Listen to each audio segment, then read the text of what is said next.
Hello student, it's your bio classes and today we will discuss the second part of the cell organelles.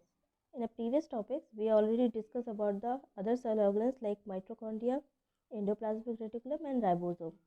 Today we will discuss about the Golgi apparatus, lysosome, vacuole, plastic.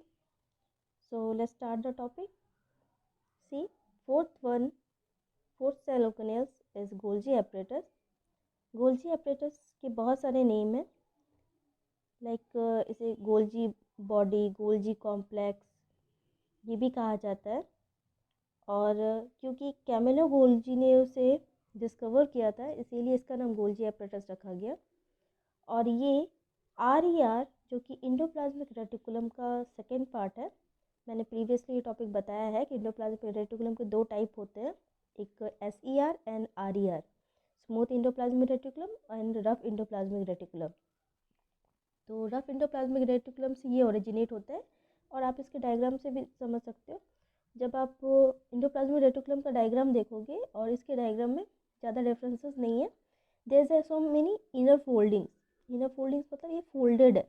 आप जैसे fold समझ सकते हो कि किसी चीज़ को जब आप फोल्ड करते हो, जैसे पेपर को ही फोल्ड करते हो तो उसमें बहुत सारे लेयर्स बन जाते हैं। लाइकवाइज इसमें बहुत सारे लेयर्स हैं और इस लेयर्स में आप ये देख सकते हो, सी ये जो लेयर्स बने हुए 1 2 3, ये जो भी लेयर्स आप देख रहे हो इसमें आप एक सिस्टर्नी पार्ट देखोगे और एक वेजिकल पार्ट देखोगे। ये दो पार्ट्स है, दो parts bag like structure, it's a sac like structure कहा गया है जिसे। सैक मतलब बैक टाइप का स्ट्रक्चर है ये।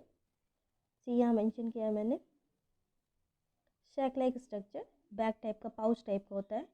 ये इसलिए क्योंकि जो भी इसमें केमिकल वगैरह सिंथेसाइज होते हैं वो उसे स्टोर करता है और at a time of necessity ये उसे सीक्रेट करेगा। ओके,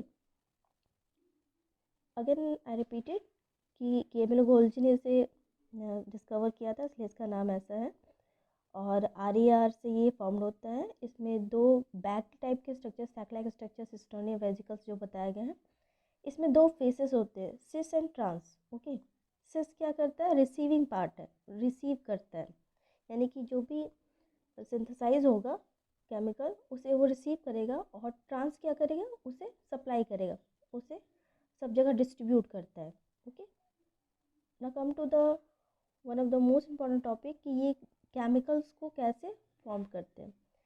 ये क्या करते हैं, प्रोटीन के अमीनो एसिड को सर्च करते हैं। अमीनो एसिड सिंपलेस्ट फॉर्म है, इसी के कॉम्बिनेशन से प्रोटीन बनता है।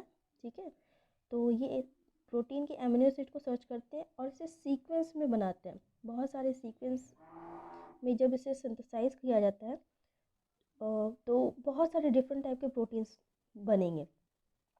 लाइक 21 अमीनो एसिड्स होते हैं, तो इसके सीक्वेंस को जब आप टर्न ओवर करोगे तो बहुत सारे सीक्वेंस बनते हैं और इसके कोड्स अलग अलग होते हैं। जैसे आप बाइनरी कोड्स कंप्यूटर में पढ़ते हो 0 1, वैसे ही प्रोटीन, हर प्रोटीन का अपना एक कोडोन होता है और उसे ही वो कोड करके, वो जो कोड है उसे कोडेड करके, मतलब आप उसे डिकोड कह सकते हो, यस, कि उसे डिकोड करके डिफरेंट टाइप ऑफ प्रोटीन के सिंथेसिस को ये करता है। सो मोरली इसका टॉपिक क्या हुआ कि ये केमिकल को स्टोर करता है और सीक्रेट करता है। Now come to the next topic, wait, yes, lysosome. ये आप पहले भी पढ़ चुके हो, एन इंटरेस्टिंग वन, ये बहुत इंटरेस्टिंग टॉपिक है। Is called the suicide bag of the cell. Suicide bag से क्यों कहा जाता है, क्योंकि ये ऑटोलिसिस करता है। सी यहाँ एक वर्ड है autolysis, auto means self and lysis means break down. इसका मेन फंक्शन है कि ये जब भी बॉडी के अंदर जर्म्स आता है तो लाइसोसोम एक्टिवेट होता है और उसे किल करता है, क्योंकि उसके पास बहुत सारे ऐसे एंजाइम्स हैं जिसकी वजह से वो उसे किल कर सकता है और बहुत सारे वेस्ट मटेरियल को स्टोर अप भी करता है। बट समटाइम क्या होता है कि जैसे ही ये ऑटोलिसिस कर रहा है, मतलब उस पर्टिकुलर चीज़ को डैमेज कर रहा है, तो वो ऑटोलिसिस प्रोसेस में चला जाता है। इन दैट सेंस कि ये हाइड्रोलाइटिक एंजाइम जो इसमें ये स्टोर रहता है वो रिलीज़ होता है एंजाइम, और ये अपने ही सेल को डाइजेस्ट करना स्टार्ट कर देगा और अल्टीमेटली क्या होगा, डाइजेस्ट करके वो अपने आप को ही किल कर देता है। सी यहाँ पे कुछ कैरेक्टरिस्टिक बताया गया है कि ये मेम्ब्रेन बाउंड्रीज ऑर्गेनेल्स है, मतलब ये पर्टिकुलर जो ऑर्गेनेल्स है उसके ऊपर एक थिन लेयर्स प्रेजेंट होंगे मेम्ब्रेन्स के, जैसे सेल मेम्ब्रेन होता है वैसे ही ये एनिमल सेल में प्रेजेंट होता है, बट कुछ ही प्लांट सेल में प्रेजेंट होंगे। और ये डाइजेस्टिव एंजाइम से फिलअप होते हैं, मतलब इसमें बहुत सारे डाइजेस्टिव एंजाइम्स हैं। जैसे ही जर्म्स इन करेगा तो वो उसे किल करेगा और धीरे धीरे स्टोर अप करते हैं गार्बेजेस और वेस्टेज को। बट समटाइम जब भी जब हाइड्रोलिटिक एंजाइम्स यहाँ से रिलीज होगा तो ये अपने ही सेल को ऑटोलाइज कर देते हैं, मतलब अपने ही सेल को डिस्ट्रॉय करने लगते हैं। इसीलिए इसे सुसाइड बैक आया था, क्योंकि वो अपने से ही खुद को डिस्ट्रॉय कर रहे हैं। Now come to the next one, vacuole. See vacuole and plastic plant cell में प्रेजेंट होते हैं और एनिमल सेल में एब्सेंट होते हैं, बट वैक्यूल स्मॉल क्वांटिटी में एनिमल सेल में प्रेजेंट हो सकता है। ठीक है, ये 8 में पढ़ा होगा आप लोगों ने। So let's discuss the topic.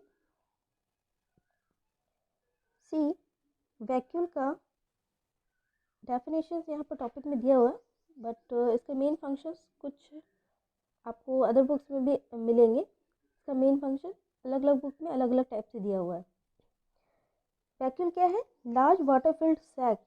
ठीक है, लार्ज वाटर फिल्ड सैक मतलब ये बहुत बड़ा होता है। प्लांट सेल में बड़ा होता है बट इस एनिमल सेल में स्मॉल होते हैं, ये ध्यान रखिएगा। ये लार्ज वाटर फिल्ड सैक है, बैग टाइप का स्ट्रक्चर है जो साइटोप्लाज्म के ऊपर फ्लोट करते रहता है। इसका मेन काम क्या है? ये वाटर को स्टोर करेगा, फूड को स्टोर करेगा या अदर मटेरियल्स को स्टोर करेगा। ये स्टोर अप करेगा और वेस्ट मटेरियल्स को रिमूव करेगा। ठीक है, ये सेल शेप इसमें कंटेन होते हैं। सेल शेप का मतलब होता है प्लांट सेल में जो भी लिक्विड कंटेन करता है उसे सेल शेप कहा जाता है। ठीक है, और ये बहुत सारे टॉक्सिक बाय प्रोडक्ट को भी स्टोर करता है, जैसे रिलीज करेगा बाद में। One of the most important topic that is rigidity and turgidity. मतलब जब तक वैक्यूल में वाटर फिल्ड रहेंगे तब वो टर्जिड रहेंगे और रिजिड रहेंगे, मतलब हार्ड रहेंगे। और इसका मेन फंक्शन होता है ऑस्मो रेगुलेशन करना। जब तक वाटर की क्वांटिटी अंदर बनी रहती है, जैसे फॉर एग्जांपल वाटर आप बलून में भरते हो ना, तो वो रिजिड और टर्जिड हो जाता है, मतलब अपने मेम्ब्रेन को वो टफ कर लेता है।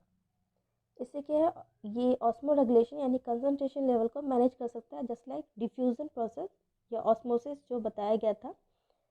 ऑस्मोसिस के थ्रू वो सेमी परमेबल मेम्ब्रेन के थ्रू वो अपना एक्सचेंज कर सकता है किसी मटेरियल को। सी यहाँ पे I am zooming the topic. ये प्लांट सेल है, वेट, ये यहाँ पे प्लांट सेल बताया गया है। ये प्लांट सेल है और ये एनिमल सेल है। ओके, प्लांट सेल में ये वैक्यूल काफ़ी बड़ा होता है, बट एनिमल सेल में सी ये बहुत छोटा होगा। ठीक है, ये प्लांट सेल का और ये एनिमल सेल का। प्लांट सेल में एक वर्ड नॉर्मली आपको पढ़ने मिलेगा, that is tonoplast. Tonoplast, hope ये टॉपिक आपको मिला हो। टोनोप्लास्ट क्या है ना, ये आप वैक्यूल का जो स्ट्रक्चर देख रहे हो उसके ऊपर का एक थिन कवरिंग है, इसे टोनोप्लास्ट कहा गया है, जिसकी वजह से इसमें जो वाटर फिल रहेगा इसके अंदर साइड में वो बाहर की तरफ नहीं जाएंगे, और अगर जाना भी है तो सेमी परमेबल मेम्ब्रेन के थ्रू होके जाएंगे। Okay, now come to our next topic, plastid. Most important और मोस्ट इंटरेस्टिंग अगेन कि प्लास्टिड किसे कहते हैं। और एक टॉपिक था माइटोकॉन्ड्रिया में बताया गया था, semi autonomous organelles. Semi autonomous उसे कहते हैं जिसका अपना डीएनए होता है, और प्लास्टिड का अपना डीएनए होता है। माइटोकॉन्ड्रिया का भी अपना डीएनए होता है और प्लास्टिड का भी अपना डीएनए होता है। ओके, ये डबल मेम्ब्रेन स्ट्रक्चर है, sac like again, bag type के। और इसका मेन फंक्शन क्या है? ये फूड के स्टोरेज में हेल्प करता है। ठीक है, जैसे प्लांट में बहुत सारे कलर होते हैं तो ये कलरेशन भी उसे प्रोवाइड करता है। आप प्लांट के स्ट्रक्चर्स को देखोगे तो उसमें बहुत सारे कलर दिखेंगे, लाइक लीफ ग्रीन दिखता है, flower different types of colour रहते हैं, like orange, pink, red etcetera. कोई कोई वाइट भी फ्लावर्स होते हैं। तो सो मेनी थिंग्स। यहाँ प्लास्टिड में वही टाइप्स ऑफ प्लास्टिड भी बताए गए। फर्स्टली ये डबल मेम्ब्रेनस स्ट्रक्चर है। आपके डायग्राम्स में यहाँ पे मेम्ब्रेन के बारे में बताया हुआ है। सी फर्स्ट आप वो देख लो। Inner membrane, inter membrane space and outer membrane. See एक इनर मेम्ब्रेन होता है, एक आउटर मेम्ब्रेन होता है, ठीक है। और इनर आउटर मेम्ब्रेन के बीच में जो स्पेस होता है उसे इंटर मेम्ब्रेन स्पेस कहते हैं। यहाँ पे मेंशन किया हुआ है, यहाँ पे 1 एंड 3 इस ये आउटर कवरिंग 3, और उसके बीच में जो ग्रीन वाला पार्ट देख रहे हो that is called inter membrane space. Okay. Leucoplast, chromoplast and chloroplast. Chloroplast के बारे में आप जानते हो, ये जो 3 टाइप है प्लास्टिड की उसे कहा जाता है। फर्स्टली जो ल्यूकोप्लास्ट है वो वाइट कलर का होगा या फिर कलरलेस होंगे, ठीक है। ल्यूकोप्लास्ट कलरलेस, मतलब प्लांट में आप कोई भी स्ट्रक्चर्स को देखोगे तो वो जो भी कलरलेस दिखेगा दैट इज ल्यूकोप्लास्ट, वहाँ पे ल्यूकोप्लास्ट प्रेजेंट है, ल्यूकोप्लास्ट नाम का प्लास्टिड प्रेजेंट है। ओके। क्रोमोप्लास्ट ये different types of colour show करते हैं other than white and green.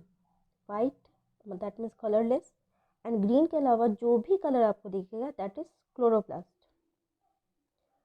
और थर्ड वन है chloroplast, that is green colour. ये ग्रीन कलर का होता है, जैसे लीव ग्रीन कलर के दिखते हैं प्लांट्स के। तो leucoplast colourless, chromoplast, I repeat it again, chromoplast ये कलर्ड प्लास्टिड है, डिफरेंट टाइप्स ऑफ कलर। और क्लोरोप्लास्ट ग्रीन कलर।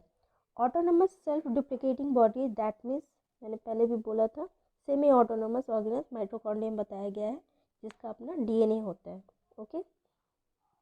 सो ये 4 टाइप्स ऑफ सेल ऑर्गेनल्स अभी बताए गए, और आप आगे नोट आउट करो इसे, कोई प्रॉब्लम हो तो पूछ सकते हो, ठीक है।